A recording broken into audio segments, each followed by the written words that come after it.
I think that's one. All right, let's go ahead and get started. So today for the September CDI Book Club meeting, we're talking about Stamped, Racism, Antiracism, and You. If you haven't had a chance to read the book or all the book, no worries. The questions really aren't dependent on you having read the book. If you had the chance to read the book, that's great. I think it's a pretty great book too. So first we'll start with some introductions, and we can do name, pronouns, hometown, like affiliation with WashU, what made you choose to join book club today, especially for this book, and what has made you smile today. If anyone would like to start.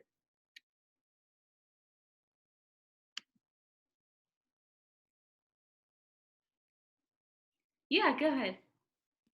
Okay. Hi, everyone. My name is Anais Beauvais. I use she, her pronouns. My hometown is Arlington, Virginia, right outside DC. I am in the School of Arts and Sciences. I'm still kind of figuring out what my major and minors are going to be. But I'm definitely interested in PNP and a minor in Spanish, and I'll see if that ends up actually happening. I am joining the book club today because I really want to get involved in conversations about race and like hear from people whose voices kind of need to be uplifted and like understand how I can be a better anti-racist, especially as a white person. And what has made me feel good? I really am enjoying the weather today. This is like my favorite weather in the world. So I was like walking out of class and I just felt the sun shining on me, but it was also cool. And that's really doing it for me. I can go next. Yeah. My name is Gemma. My pronouns are she, her, hers. My hometown is Corcoran, California. I'm a first year majoring in environmental engineering. I wanted to join the book club because when I do have these types of conversations, I want to be more informed so that I can guide other people through what I'm saying. And what has made me smile today is I understood mostly everything that I was learning in my classes today. Yay. I can go next.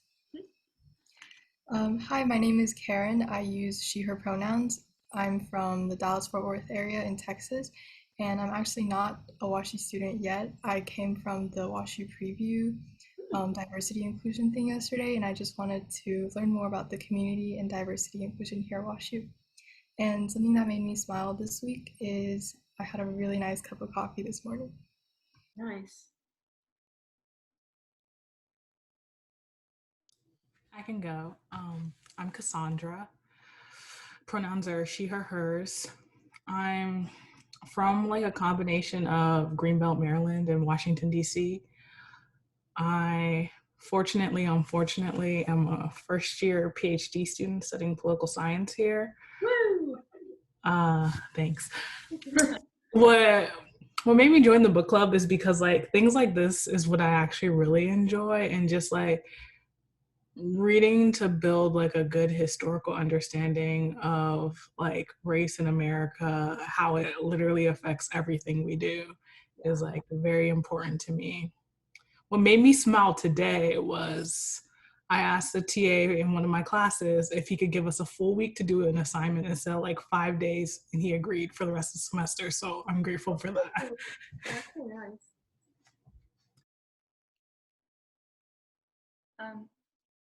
Yeah, go ahead. Yeah, sure, go ahead. Thank you. My name is Ali and I use him pronouns. I'm from Tripoli, Libya, and I've been here in St. Louis. This is basically my first time in the US. I've been here for around 1 month and a half. I'm a grad student. I'm going to be studying Master of Public Health with a concentration on mental and behavioral health. I'm a medical doctor, and basically this is my first time to return back to university after I graduated like 4 years ago.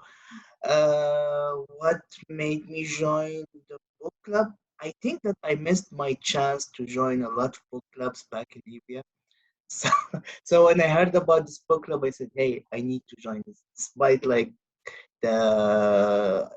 the assignments, despite like being busy and so on, I thought like I really need to do this. You know?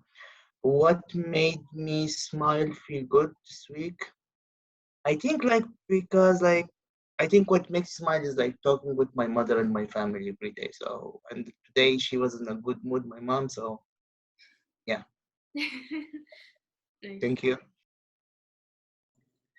Hey everybody, I can go next. My name's Erin. I use she, her pronouns. I'm from Sitka, Alaska, and I'm a first year master's student in Chinese literature here at WashU. I think the main reason that I wanted to participate today was I'd heard amazing things about the book, and I just wanted to continue educating myself and kind of being able to contextualize just systemic racism in America and get a better understanding of its roots and how it continues to be such an issue today. One thing that made me smile this week was it's finally cool enough to start wearing sweaters because I'm from Alaska and I have no hot weather clothes. So yeah, that's about it. Okay, yeah, I can go. My name is Elizabeth. My pronouns are she, her, hers. I am from a suburb outside of Kansas City on the Kansas side, and I am in the School of Arts and Sciences. I'm majoring in psychology with minors in writing and human-computer interaction. And then I have been in the book club for a while, so I'm just keeping up the streak. And I've always really enjoyed it. And then today I've just felt very like engaged in what I am learning and like motivated to be learning, which is a nice feeling. And so that is what has made me feel good this week. Hi, my name is Janelle. I use she, her, hers pronouns. I'm from Douglasville, Georgia, which is outside of West Atlanta. I'm in the School of Arts and Sciences and majoring in psychology and minoring in women, gender, and sexuality studies. And I've also been in the book club for a very long time. I was also part of, I guess, like the founding of it, and I'm a facilitator. I also work at the Center for Diversity and Inclusion, which is what the book club runs through. And for this book, Stamped, so Dr. Williams actually chose this book, and I'm sure she will talk about it more. But this is also a book that I've heard a lot about, so I was really excited to read it. And something that's made me feel good this week is that it's Thursday, and I don't have classes tomorrow. So yeah, I'm very, very happy for the Today's start of not Thursday, it's Wednesday. the. So you do have classes tomorrow. That should. Girl. You know how it's going. But here, my second. My go-to second joy is my dog. His name is Thunder. I'll use him as backup, but yeah.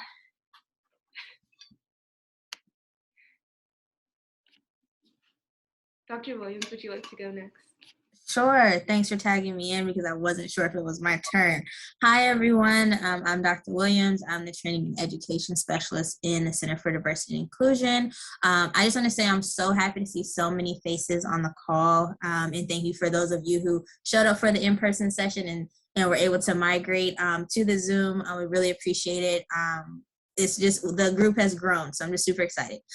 So my pronouns are she, her. My hometown is Atlanta. We'll just go with that for today. In undergrad, I studied interdisciplinary studies with 2 minors in leadership studies and marketing. And I have 2 master's degrees and a PhD. So if anyone is ever considering going into a doctoral program, we can chat. What made me join the book club, started it. So always happy to have more folks here and input for the next book. We do have October's decided, but if you're interested in providing feedback or other options, just let us know. Let Renelle know. She runs the show. I'm just here to support her. And then what has made you smile or feel good this week? That's a great question. I think, honestly, I'm just really looking forward to tomorrow's programs, which are the Interracial Dating and Marriage Panel and the Latin Dance Nights. If you haven't RSVP'd, feel welcome to do so. But I'm really excited for the conversation and for the opportunity to learn some dancing, because I really am passionate about that. So I haven't smiled or felt good yet, but I intend to tomorrow. Nice. Okay. Here we go. So before we get started, I just really want to emphasize using I statements and not using terms that aren't yours to use, to actively listen to each other and use respectful tone and language.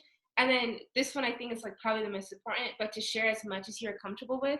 So this is like a really open space.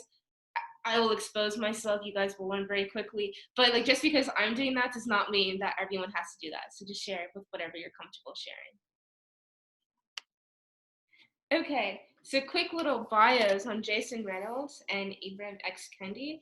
So Jason Reynolds is a #1 New York Times bestselling author, a Newbery Medal honoree, a Prince Award honoree, a National Book Award finalist, a Kirkus Prize winner, and a 2-time Walter Dean Myers Award winner, and an NAACP Image Award winner, and the recipient of multiple Coretta Scott King honors. He was the American Booksellers Association's 2017 and 2018 spokesperson for Indies First, and many of these books include When I Was the Greatest, The Boy in the Black Suit, All American Boys, As Brave as You, For Everyone. He has a lot of books. And Long Way Down, which has received a Newbery Honor and Pritzker Honor. And he lives in Washington, D.C. And then for Ibram X. Kendi, so he is the Andrew W. Mellon Professor in the Humanities at Boston University and the founding director of BU for Antiracist Research. He's a contributing writer at The Atlantic and CBS News correspondent. He's author of many books, including Stand from the Beginning, The Definitive History of Racist Ideas in America, which is what this is a remix of. Additionally, he is the youngest person to win a National Book Award for nonfiction. Yeah. I'm so sorry. I'm the one who's switching the slides and it's on accident. Okay, I did it again. I was trying to say that Long Way Down is a really good book and I highly recommend it. Super interesting blend of prose and poetry and prose poetry. So that's not related to anything. I just wanted to say that. Yeah. I also thought these photos, Dr. Williams, made them look very nice. Okay, so we can get started with our discussion questions.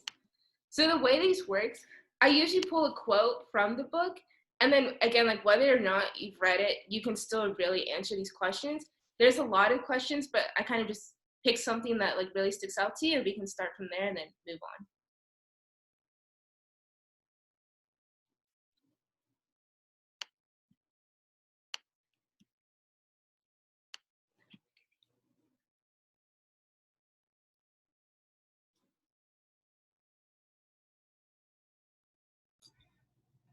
Yeah, go ahead. You can start.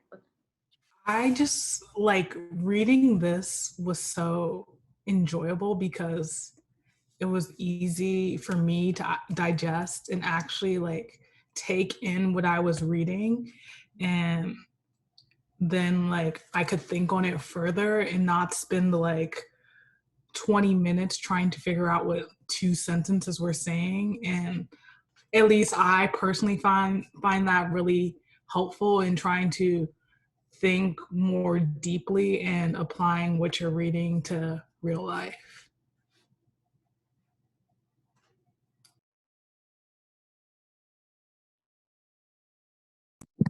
Yeah, I would echo that. I think I felt the same.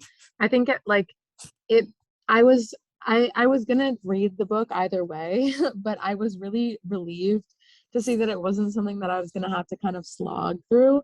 And I think that's really important in reaching a wider audience too, because I think the power of like literature is that you can disseminate it out to a lot of different people in a lot of different circumstances. And so by making it accessible to a lot of people at different levels of education and literacy and whatever, I think is pretty powerful.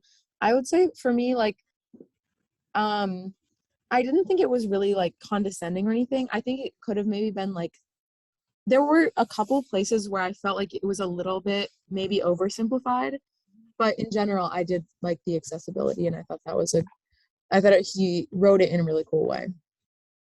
Yeah. Yeah, I thought that I actually listened to the audiobook, which was read by Jason Reynolds. So it like added a whole new dimension to it. He just, yeah, he just really, I thought, did a really fantastic job conveying kind of the spirit that it was written in. And one thing that I really appreciated was how the language, even though it was definitely geared towards a younger audience, the way that a lot of historical figures were described was very much like somebody, as if it was somebody who you might know, which really helped contextualize it, because so often in history books we just see like, oh, Thomas Jefferson, and this sort of really kind of, painted a picture of him as a person who we can understand in today's terms, and highlighted kind of a lot of what was problematic about him. So I really appreciated that aspect of the book too. Yeah.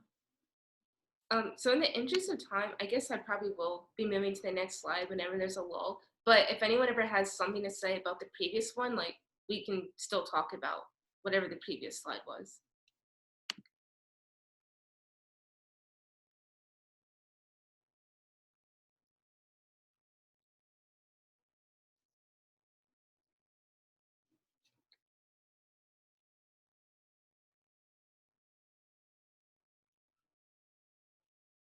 And I guess quickly, so if you haven't read the book, assimilationist is the idea of like basically making, what can you do about yourself to make yourself comfortable for white people, like be the smallest possible, try to assimilate as much as you can into like white dominant culture. And then anti-racist, the ideology is more of like, how can you exist in just yourself and like that be enough? And what ways can we do that through institutions and organizations to ensure that people don't have to prove themselves to be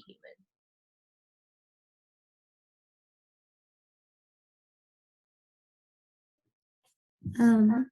I think that although I would like to say that I am an anti-racist, I can't say that I 100% am, because I do notice when I'm in a room that is predominantly white people, I do try to restrain certain parts of myself that I feel will make them judge me based on my race or my obvious ethnicity.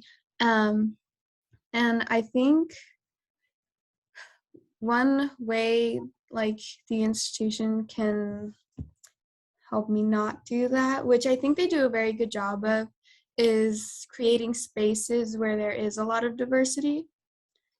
Because when I am in those spaces, I'm a lot more myself, and I'm not trying to make white people comfortable around who I am. I can go. Yeah.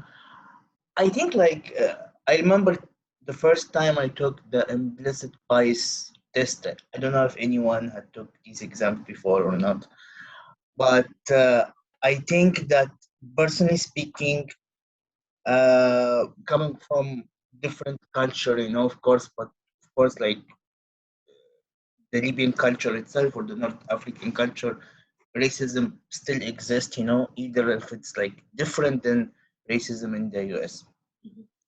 So I think like to me it like depends on the context, I think like if I was in a room full of like white Americans, I would feel like kind of indirectly forced to behave like them, just like for an example, his name is Du Bois, just like the writer Du Bois, like he went to Harvard and so on and so on, and he found himself like, I don't know, trying to be more white rather than embracing his own like identity and so on. So I think like it depends on context, and I think there's like a lot of psychological like factors, like can impact this. So. If no one else wants to go, I can speak. I think the term assimilation is not necessarily charged for me, but these questions are making me reconsider my relationship to the term assimilation, because I have been like, so I'm Indian, so I get accused of like not being Indian enough, but also being like too ethnic, in the sense of like my name is Elizabeth, which is not like, I didn't choose to like adopt an American name. Like my family is Catholic, so my name is inherently Indian Catholic in that way. And just other things like that. Like I'm Catholic and we live in a predominantly Christian culture in the U.S. And like I grew up in a very white area, so like I can assimilate to whiteness very easily, which like again are not necessarily things that are like my choice, but like that's just my life. And so then people like, you know, can say that like I'm like very whitewashed, which I think is a not a fair criticism, but like I understand where it comes from.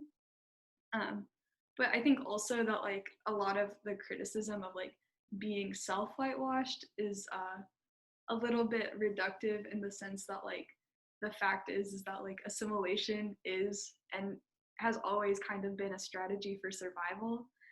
Not necessarily that it's always like justified, but I think that there's just so much more duality to that term.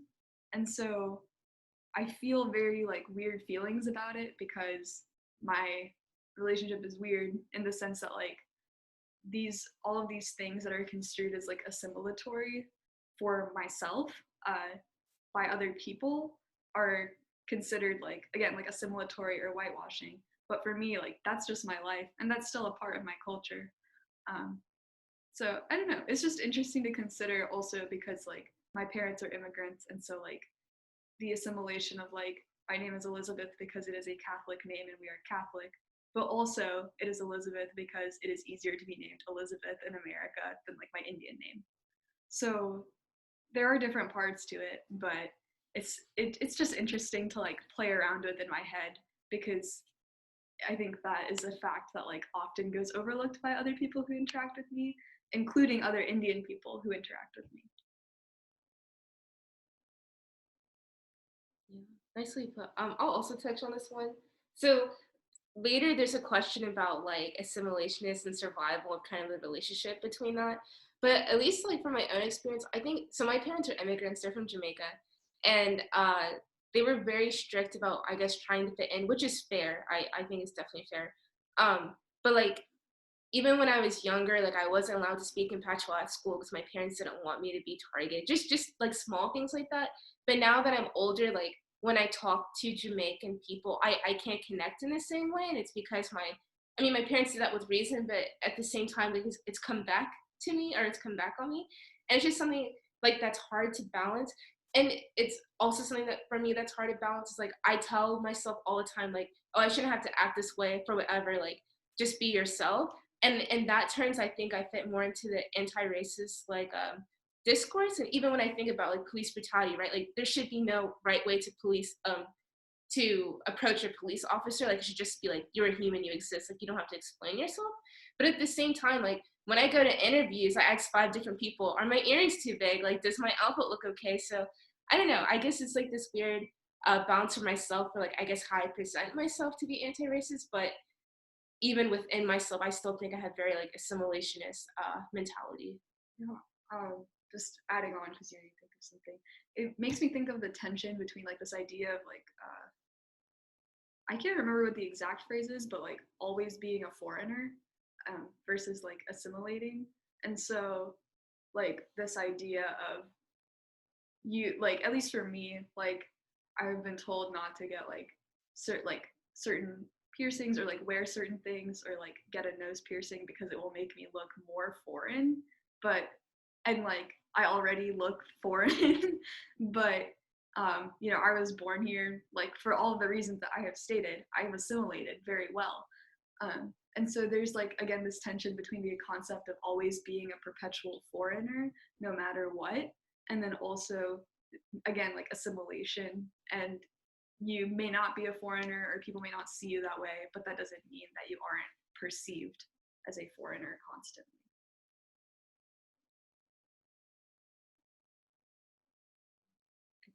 Cool.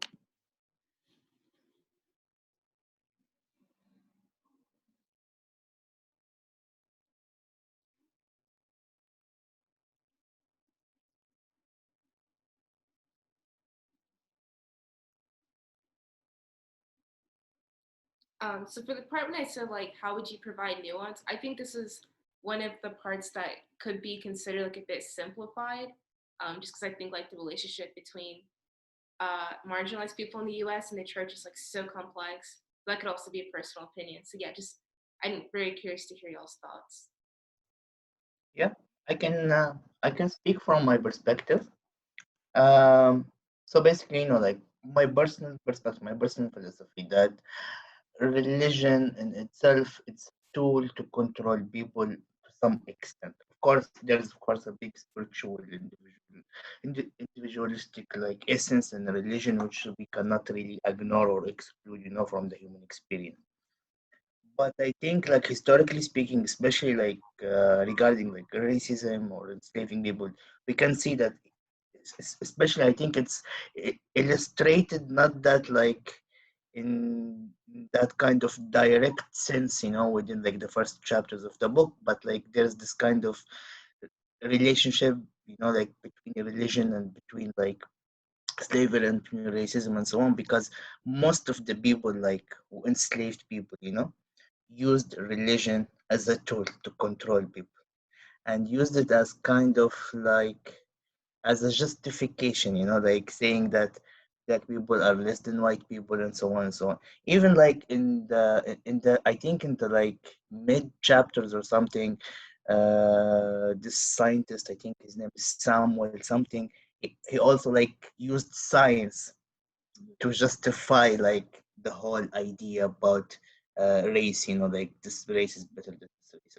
So I think, personally speaking, I think religion is just like historically speaking played a negative role, like in humanity. So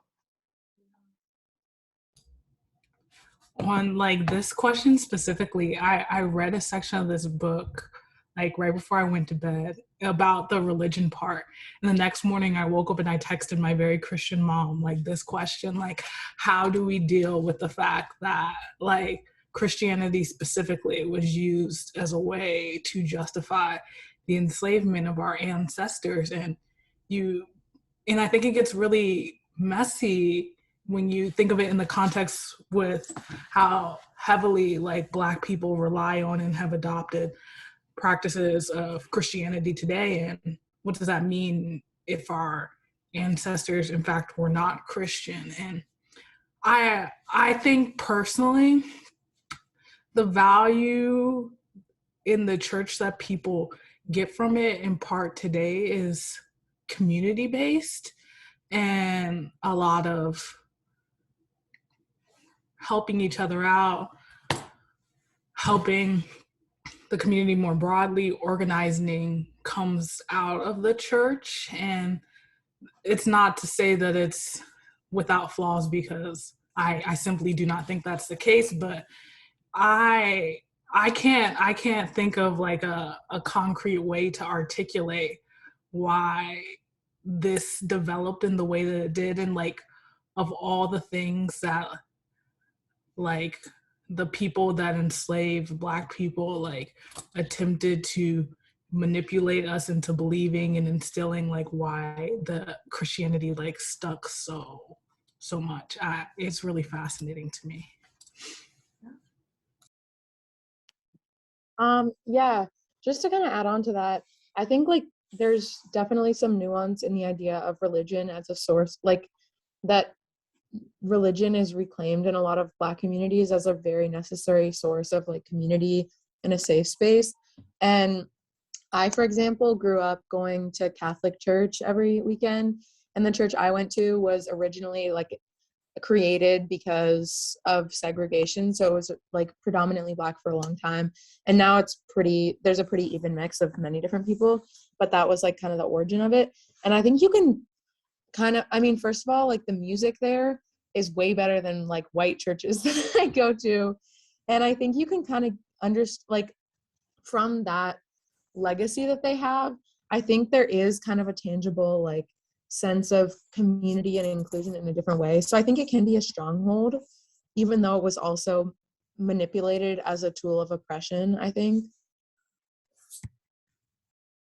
Yeah, you saying that makes me think of that. I don't remember if there was like a psychological study or if it's just kind of considered like a principle, but the idea of people who are genuine in their faith being or having more resilience and being able to better cope with times of hardship, um, because in part of like this trust in whatever like greater force there is to take care. So that's just what you made me think of. Yeah, I always think this is super, like for me, so my family's very religious, like my dad's like a pastor adjacent, and my mom just like, she just really loves church. And I just, yeah, I think it's so interesting because like, I mean, historically Christianity is so tied, like there's so much ties with slavery and oppressing people and like just colonizing the world under the name of God, you know? And at the same time, like church has been used for organizing, like social justice organizing, and like providing food to people and making sure people have their necessities met. So it's just such a weird concept. I think the only thing that I think like kind of bothers me is when I talk to people who are very firm in their Christian faith, and they're like, well, those weren't real Christians, like Christians would never do that. And I'm like, okay, like I understand that maybe they weren't following religion to the letter, but you can't deny that like this religion is tied to all of this oppression. And when you do deny that, I feel like it's just completely glossing over. It's one of my big pet peeves.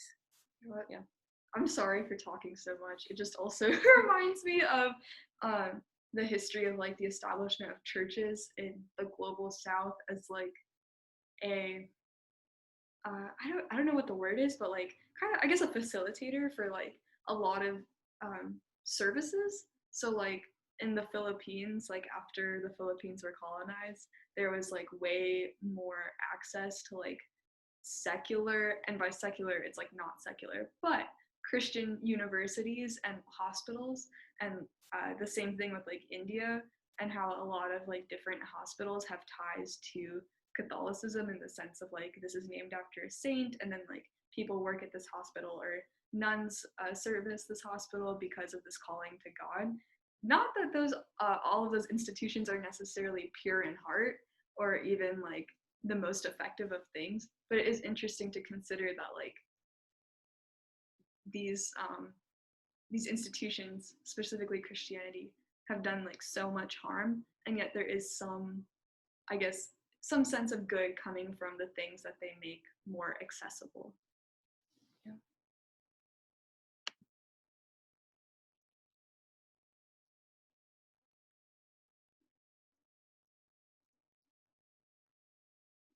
Yeah, and I know this book like focused particularly on Black people, but like if you see parallels to other groups, like go on ahead.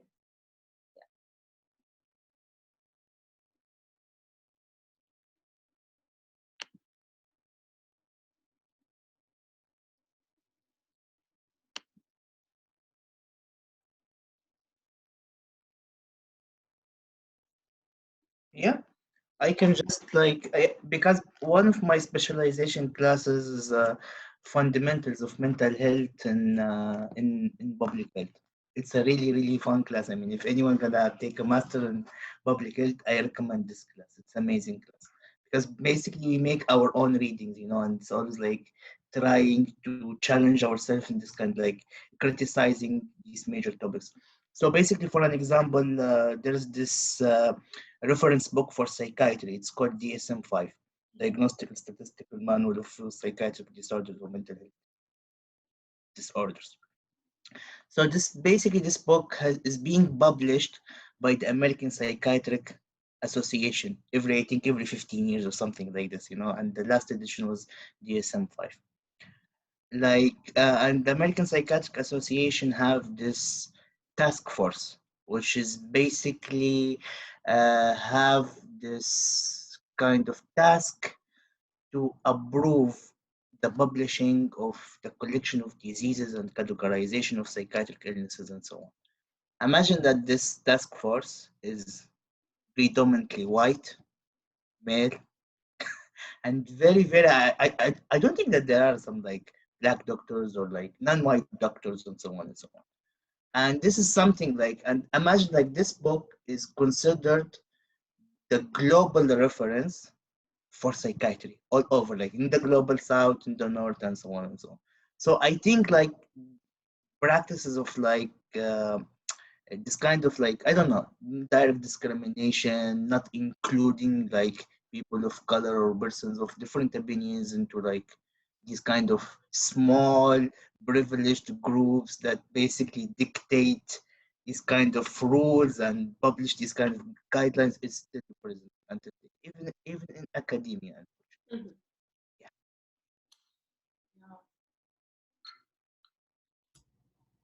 I think we see this a lot in basically most, if not all, like rhetoric in terms of like uplifting Black people, especially as it focuses like on the economy.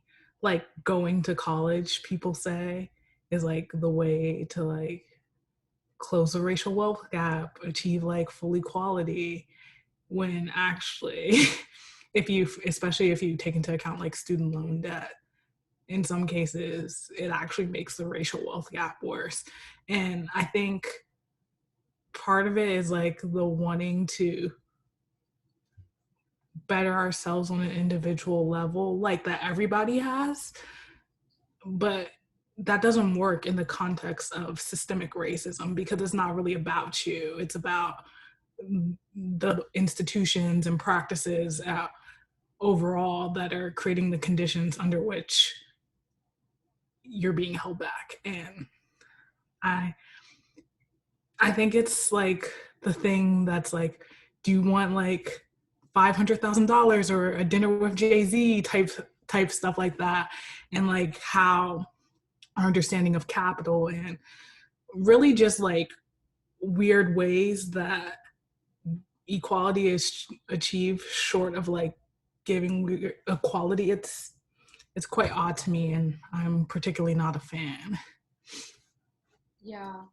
I personally think like this uplift suasion talented 10, I think it's a cop out to like kind of what you were saying, Cassandra, to like fixing or like addressing systemic inequalities. So instead of talking about like what in this system is wrong, like capitalism, et cetera, like focus on the individual, like what can you do personally to like pull yourself up by the bootstraps. And I think that even goes a bit towards what you were saying, Ali, in the sense of like when you have this book that's used to like categorize people all over the world, but it's created by like a very certain small group of people. It's again like this idea, like this cop out of like, okay, instead of addressing like your cultural, historical time and place, all this context, like what about you as the individual is wrong? And I don't think anything is ever just about the individual. Our world is too global for that.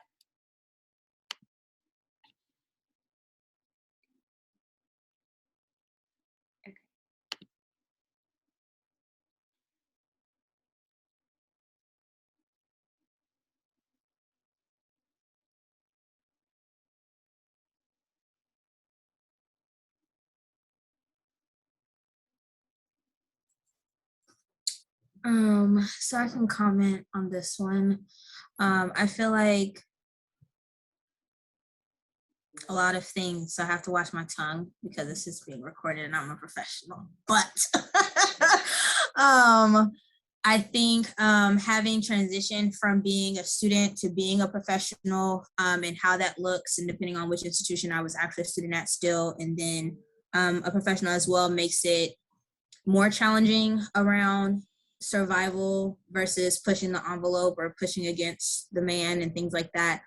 In my last 2 institutions ago, I felt like that was expected of me, was to try to make white people feel comfortable and to not say anything, not complain, not voice concern. And it was just really exhausting. And I actually left prematurely because I just couldn't take it anymore. And so I think it's really hard sometimes being in a position where you want to say something or you want to do things differently or you want other folks to hear, what you have to say. Sometimes it's really important to feel heard. And if you don't feel that way, you don't feel that support, then it can make whatever experience it is or situation that you're in even more miserable. So yes, I just have a lot of feelings, and I'm just gonna stop there.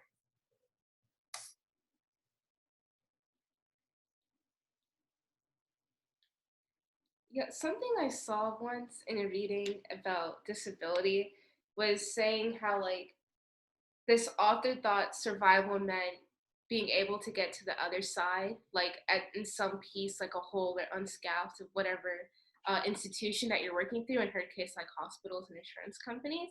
And she would say like, well, I feel like I can't call myself a survivor because I didn't struggle that hard in terms of getting to the other side. And someone pointed out to her like, survival isn't getting to the other side, but it's like negotiating within the system to the best that you can. So like you can preserve your own peace and hopefully make it to the other side. So I guess like emphasizing survival in the in between, not just at the beginning and the end. And when I think of survival that way,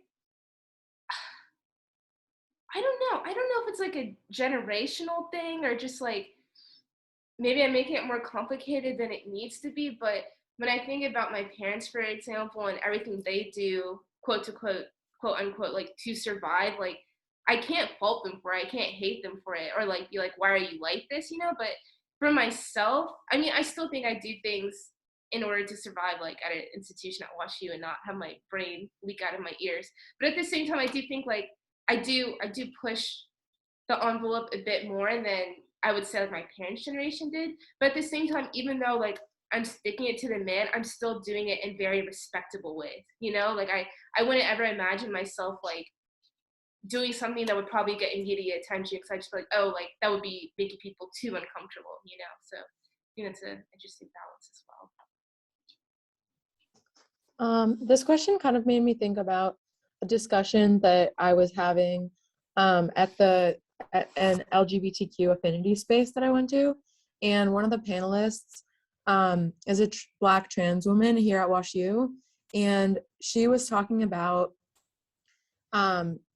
like that idea that sometimes you don't ever owe it to someone else to kind of like be the voice that's speaking out for like the marginalized identity that you're part of.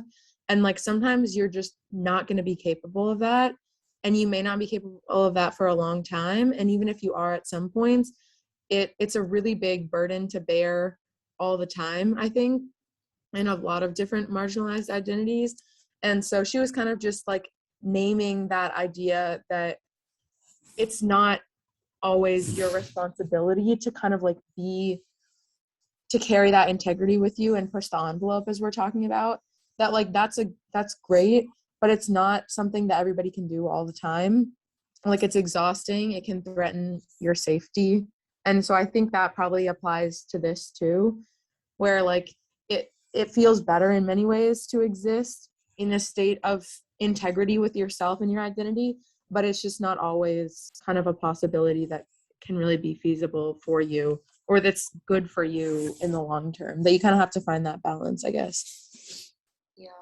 I guess this kind of goes back to like, is this an individual problem or like a systemic problem, right? Because I feel like if it's up to you as an individual to like make sure that you are portraying yourself in an integrity-ish way. Okay, I don't think there's an adjective for that, but you know what I'm saying, yeah. Again, like it's displacing that responsibility on like systemic change. At least, yeah, I would feel. I don't know. This conversation always makes me think of this Hassan Minhaj. He talked about in his comedy special Homecoming King about the like first just growing up like first generation, but also about like after 9/11, how because he's Muslim, like he and his family were targets, or they had targets on their back from their white neighbors. And so he specifically talks about this time that somebody, they don't know who, threw a brick through their window, and like obviously like shattered glass, and then like wrote something about like go back to your country on it. And he talks about like his dad going to the street and sweeping up all of the glass from the road, and him saying like why are you doing this? This is not our fault. And his dad tells him something about like needing to survive, and then the central idea of this like particular story being that of course like there's an obligation to survive, but there should also be an obligation to yourself to thrive, and in part thriving requires like you having integrity to your I guess to your belief system. And so I always think of that.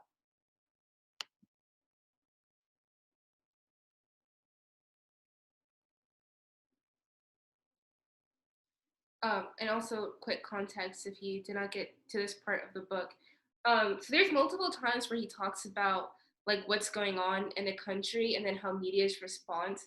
So for Birth of a Nation, that was during Reconstruction era, so like emancipation, and now this movie comes out about a Black man who is played by a white man in blackface who sexually assaults a woman, and then the woman throws herself off a cliff.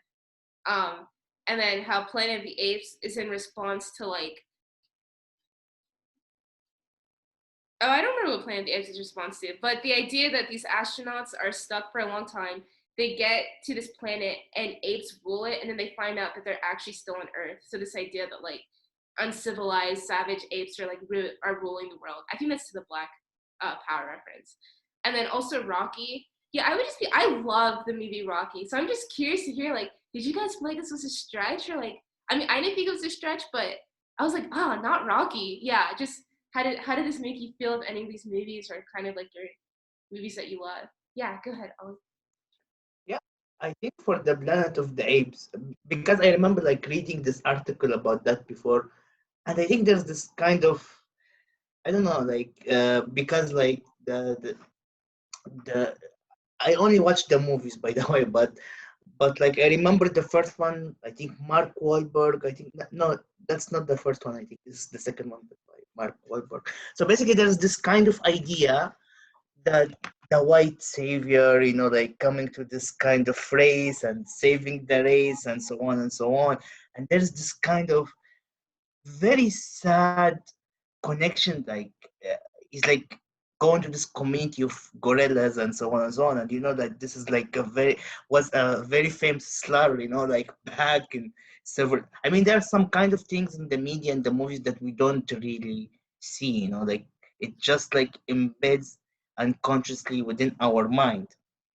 And I think I was really amazed about Tarzan because I really did not never saw it this way before. And I was like, oh my God, are you serious? I did not see it at all. And I think for Rocky, I don't know, I think for Rocky, like if you remember, he spoke about this famous boxer back at the beginning of the 20th century who was married to a white woman and so on and so on. I don't know, I think it's like he's trying to just like give this kind of relationship between Rocky, and like this famous black boxer that no one was able to, no one was able to beat him and so on and so on. So I don't know, maybe that's the connection. And I think, like, personally speaking, I think media play a big role, in racism, like in everything basically nowadays. And I think like some say like journalism is the fourth state, but I think like media is like the first and second, the third and the fourth state. Like you can make war by just a news reporter and some like TV shows and so on and so on. So Yeah.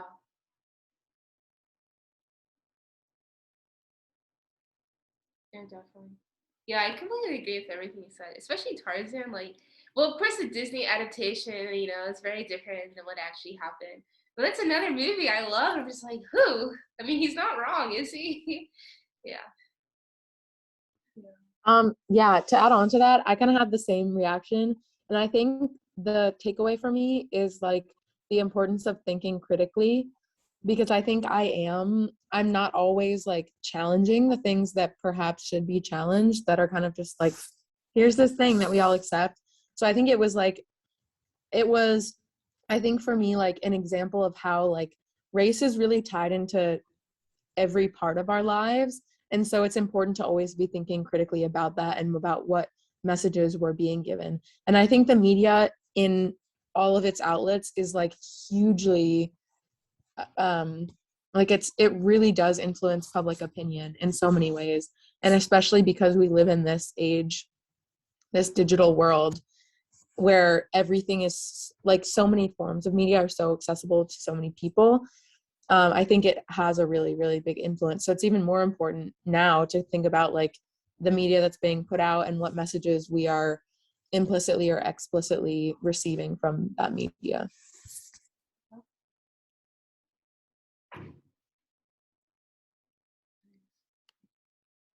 Okay, so we are just about at time. Was there anything that anyone wanted to mention about the book that really stood out to them, or they felt like they like learned something like, yeah, if anything? I appreciated his like the fact that he did not shy away from like critiquing people that are traditionally like off limits, like from Obama to Bill Clinton to Joe Biden, which I think is especially relevant today, and even Du Bois and Martin Luther King Jr. Like, no one is like, in my mind, above reproach. And if we're going to be making things better, it needs to be like an assessment across the board directed at everyone. And to truly be anti-racist requires you to be that way even when it's not convenient. And a lot of our major like figures and leaders did not fall into that category. So I think it's something to think about. Yeah, I totally agree. I think I really appreciated like how with MLK and Du Bois, like he was saying like towards the end of their lives, like they switched up. I think that's like something that's never really talked about. The only like I feel like the biggest critique I had about this book, like there was not much talk about women at all, or like not cis hetero people. I think there was one sentence where was like, oh, also, what about LGBTQIA people? And then it was just like dot dot dot. Like he didn't really go into it at all. So I think that was my biggest thing. Like he mentioned Angela Davis and like Bell Hooks and like kind of listed people, but definitely not in the same depth that he went into a lot of other people, which I thought was interesting. Yeah, we've been talking a ton I'm taking like intro to women, gender, and sexuality studies. And we've been talking like every single class about intersectionality and intersectional forms of oppression and the need to address, like you can't just single out one form of oppression, even if like one maybe is speaking louder than another at a certain point in time. So obviously like this is supposed to be a race-centered book and that's like totally valid. But I kind of agreed that it maybe would have been a little bit more powerful if it had addressed kind of like, at least maybe like at the end a little bit, address a broader spectrum of oppression that is still all working together. Yeah.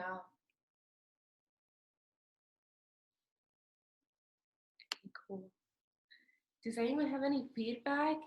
I would also like to know if you guys like the virtual format or if you would rather be in person next time.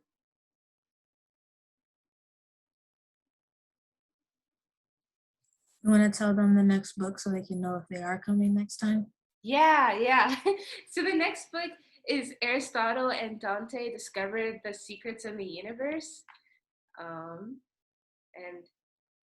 I'll give a very quick description. Oh, I can get it.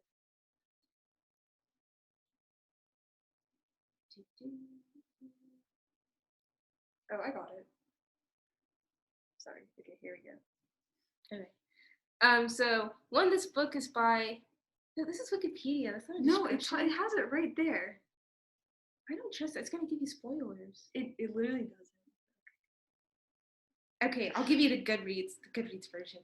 Okay, so this book is by Benjamin Aller-Signs. I'll learn how to pronounce that by next month. But it's a lyrical novel about family and friendship, and So Aristotle is an angry teen with a brother in prison. Dante is a know-it-all who has an unusual way of looking at the world. When the two of them meet at the swimming pool, they seem to have nothing in common. But as loners start spending time together, they discover that they share a special friendship, the kind that changes lives and lasts a lifetime. And it's through this friendship that Erin and Dante will learn the most important truths about themselves and the kind of people they want to be. And this book is tagged under LGBTQIA stories and Hispanic stories.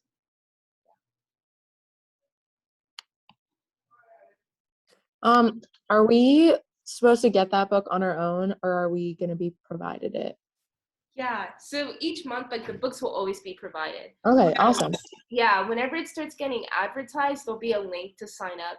Yeah, in RSVP. Okay, Yes. sounds good. Thank you. As long as you're a current undergraduate, graduate, or professional student, we will provide the books to you. If you're a faculty, staff member, or alumni, you have to purchase your own book. Yeah. Okay.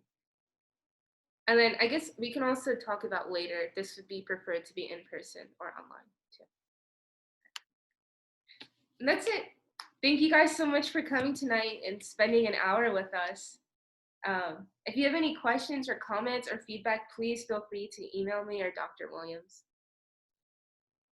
Have a good night, everyone. Thank you. Nice. Thank you so much. Thank you. Oh, and I was paneling that LGBTQ affinity. Oh, yeah. The same one, so I want to. Oh, okay, good to know. Because I mean, it's hard with like all the new faces. It's like kind of impossible to like know who you've actually seen and who, and like masks and everything. But anyway, love it. Who's your professor for Intro to Wigs? Professor Kundu. Okay. I haven't had them. I had Esparza and absolutely loved every second with him. Yeah, I really like my professor too. She's cool. Great. Yeah. Thank you so much for coming. Okay, thank you. Yeah. Oh, Wait, before you say anything else, stop the recording, please. Oh, yeah. Pause.